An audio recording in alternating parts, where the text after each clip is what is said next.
She didn't sign up for her to have a husband who she doesn't get to be there, who's not emotionally available, who's not present with her. And this is your job as a man. I'm not saying that it's going to be easy, and I'm not saying that it's fair. I'm just saying this is your job and your responsibility, and you don't get to excuse your responsibility just because it's more difficult.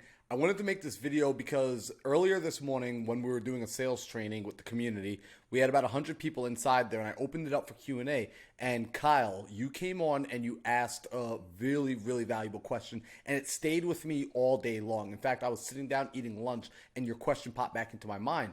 And you mentioned that you're in your business right now and you are working every single day. So you're working on making your calls, you're putting in about 6 hours a day. And then what you're finding is that although you're putting in the work and although you know it's a process, you still feel like you're not doing enough. And that's beginning to affect you in your job. It's beginning to affect you with your wife and at home. And I wanted to talk about this because this is something that a lot of entrepreneurs feel. You're not the only one that's going through this. In fact, this is something that I went through personally. And I think that's why it continued to resonate with me all through the morning, all through the afternoon. And I wanted to make this video to address it because it's something that we will feel like we're not doing enough and we want to push forward. But then the challenge is we're doing this for our family. We're doing this for our friends. We're doing this for our community.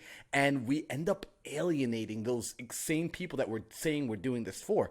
That when we have time with them, when we're physically there, our body's there, our mind is still back at work. We're still trying to figure it out, trying to make that dollar, trying to close that deal. And we're not actually there with them. And the reason I'm so maybe passionate about this is I'm going to share a story, and I don't really tell this often, but I feel called to, Kyle.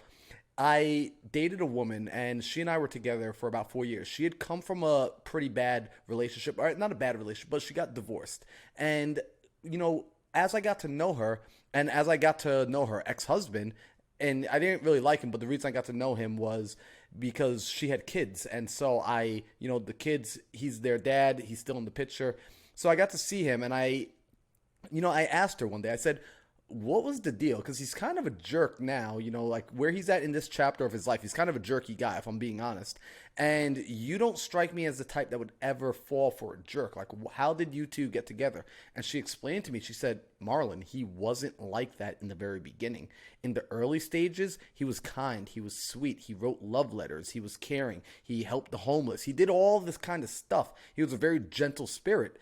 But when they started to get to that place in their relationship where they wanted to start a family and he realized he had to step up as a provider, he had to go out and earn money, he had to make money, make a living that would be able to sustain a family, he started to go into the workforce heavily. He got a very good high paying job. He started to work his way up the ladder, making the relationships, which meant networking after work, putting in the hours during work, putting in the hours after work to be able to secure advancement in his job, be able to build the relationships with his coworkers, all of that kind of stuff. And she said, as he was doing that, what began to happen, although the intention was to take care of the family, he was pulling away from the family. And he didn't notice that their relationship was getting colder and colder and colder. And even after they had their first child, again, he's diving deeper and deeper into work, and they begin to have a second child. And again, like the relationship between him and her is just getting further and further apart, between him and the kids, further and further apart. And he doesn't realize it. And whenever she told me this, I was like, oh my gosh, I never want to be that person. Because here it is, this man started off with good intentions. He wanted to go to work to take care of his family. His heart was in the right place. However, he neglected to give the family what they deserve, which is their time and their attention. He was stealing the time and attention from his family to go pour into work to make money for his family, ironically pushing the family away to the point where they are now divorced. His relationship with his kids are very strained. The son no longer really is interested in being around him. The daughter, literally, hasn't gone and spoken to him in the last month or two. And all of this to say, you want to be able to avoid that sort of situation for yourself. And the way you do so is by giving your family what's theirs. See, you have to have a balance. you wouldn't be able to expect that, hey, I can just work 24 hours a day and not sleep. You recognize sleep is a critical part of sustaining holistically your entire life. So is your family. They deserve their attention. You can't keep stealing your time and attention from your wife. She deserves that as well. She didn't sign up for her to have a husband who she doesn't get to be there, who's not emotionally available, who's not present with her. And this is your job as a man. I'm not saying that it's going to be easy, and I'm not saying that it's fair. I'm just saying this is your job and your responsibility, and you don't get to excuse your responsibility just because it's more difficult. And this is the challenge, and I'm telling you like this because I want you to have this perspective. And I also want to let you know I support you entirely, bro. I mean, Kyle, you and I, if you need anything, you know that you can reach out to me. That's why I'm making this message. And it reminded me of Kobe Bryant, the late Kobe Bryant. Arguably, he's one of the greatest basketball players to have ever played the sport of basketball. Most people know him. And Kobe used to talk about this all the time when he realized what it was going to take for him to excel at his sport. Because our sport is business. You and I, we're entrepreneurs. That's our sport. His sport was basketball. When he realized what it was going to take for him to excel at his sport, he recognized, hey, practicing once a day is not going to cut it. So you recognize, hey, putting in 2 hours a day is not going to cut it. He realized I'm going to have to put in 2 a days, 3 a days, and I'm going to have to do this consistently. He put in 3 a days for 5 summers straight just to catch up to the people that he saw originally around him. So right now you're putting in those 6 hours, you're putting in your time, and he recognized if I stretch this out over the longer time horizon, eventually, it may not be today, it may not be next month, it may not be next year that I catch up to these people, but eventually I will catch up and I will surpass and I will be playing at the level that I want to be playing at. So he understood expanding the time horizon and he just patiently chugged away. He showed up each day. Now, I'm sure there were internal battles each day, but he showed up present each day. And there was an entire season where he realized, you know what, I suck at dribbling with my left hand. I'm going to just focus on dribbling with my left hand.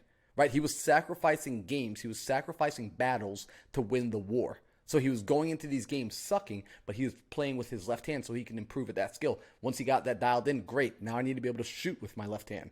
Awesome. Now I need to be able to shoot from that side of the court. And he would just pick these skills and he would just tick them off, one at a time.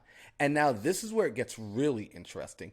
As he started to get into the league, as he became a professional, he would still be doing these 3 a days. He's waking up, he's in the gym by 3 a.m., 4 a.m. He's coming home, going to get breakfast, taking a nap, showing up to regular practice with the team around 8, 9 a.m., coming home, showing up, take his nap, go back to practice again in the afternoon, come home, take a nap, and then go play the game at night, and then come home. And then when he would get home, I mean, his body is beat, and his daughter would come and jump on his back. And his daughter wants to play. And he recognized, I can't just throw my daughter off and say, Daddy's tired. What does that mean to her? She's a little kid. She doesn't know what daddy's tired means. In fact, it doesn't even matter to her. That's not fair to put that on her because she didn't ask me to go and pursue this. She didn't ask me to go and live this life. She just wants to play with me. I brought her into this world. She just wants her daddy. She just wants my attention. She just wants to play. She wants to ride my back. I don't get to be tired. I need to figure out how to muster up enough strength because this is also my job. The same way we look at our job and we say, I need to be able to get on the phones and have a smile. I need to be able to fall in love with my customer. I need to be able to fall in love with my client. I also need you to be obsessed and fall in love with your family and your kids just as much. Treat them like they're a job because they are your most important priority. In the Bible, it says, what good is it to gain the world and lose your soul in exchange? It's the same thing here. Sometimes we start going after the money and we go after the success in order to take care of our family. But if we lose our family in pursuit of it, if we lose the things that are important to us in pursuit, that's going to hurt us. So we have to stretch it out over a long time horizon. We have to remember patience, and we've got to put things into perspective. If I'm going to put in more hours, 2 a days, 3 a days, 4 days, it's going to have to come not by stealing their time. I'm going to have to take it from my own personal bank. I got to take it from my own personal time.